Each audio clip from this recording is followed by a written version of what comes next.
રાજકોટમાં અંબાલાલ પટેલ અને અન્ય હવામાન નિષ્ણાંતોની આગાહીને લઈને વિજ્ઞાન જાથાના જયંત પંડ્યાએ નિવેદન આપ્યું છે। તેમણે જણાવ્યું હતું કે હવામાન નિષ્ણાંતો દ્વારા કરવામાં આવતી અનેક આગાહીઓ ખોટી સાબિત થઈ રહી છે। આ વર્ષે ચોમાસાની શરૂઆત અંગે કરવામાં આવેલી કેટલીક આગાહીઓ સાચી પડી નથી તેમ તેમણે જણાવ્યું હતું। જયંત પંડ્યાના જણાવ્યા મુજબ વૈજ્ઞાનિક પદ્ધતિ અને આધુનિક સાધનોના આધારે કરવામાં આવતી આગાહીઓ જ વધુ વિશ્વસનીય હોય છે।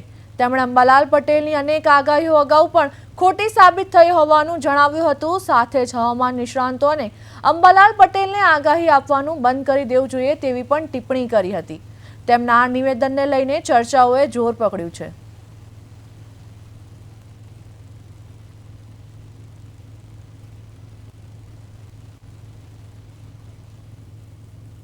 જૂનાગઢમાં 47 આગાહીકારો ભેગા થયા હતા અને વરસાદનો વર્તારો કર્યો કે 25મી મેથી 31 મે સુધી વાદળા એક્ટિવ થઈ જશે અને પ્રી મોન્સૂન થશે। 6 જૂનથી 11 જૂન સુધી જાહેરાત કરી કે વાવણી લાયક વરસાદ, પછી બીજા તબક્કામાં આખા ગુજરાતમાં વાવણી લાયક વરસાદ થઈ સદંતર ખોટું અને બેબુનિયાદ થયું છે અને બોગસ સાબિત થયું છે।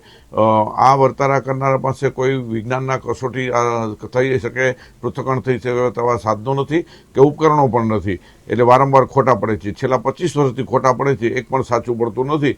એટલે આ આગાહીકારો છે પોતાના મનની સ્ફૂર્ણાના આધારે રૂમના 4 ખૂણામાં બેઠા બેઠા કરતા છે, પોતાની પ્રસિદ્ધિ માટે કરતા હોય છે, જેથી કરીને વર્તારા બંધ કરવા જોઈએ। વર્તારા બંધ થઈ જતી સમાજ કે ખેડૂતને કશું નુકસાન નથી થવાનું અને વિજ્ઞાન છે, હવામાન શાસ્ત્રી છે અને પ્રયોગશાળા સ્થિત હોય છે અને જે નોમાં ખોટું પડે તો પણ તેના કારણ દર્શાવવામાં આવે છે, જ્યારે આ વર્તારા કરનારો પાસે કશું જ નથી। એટલે સંપૂર્ણ ખોટા પડેલ છે, બેબુનિયાદ થયેલ છે, એને તિલાંજલિ આપવી જોઈએ અને બંધ કરવા જોઈએ તેવી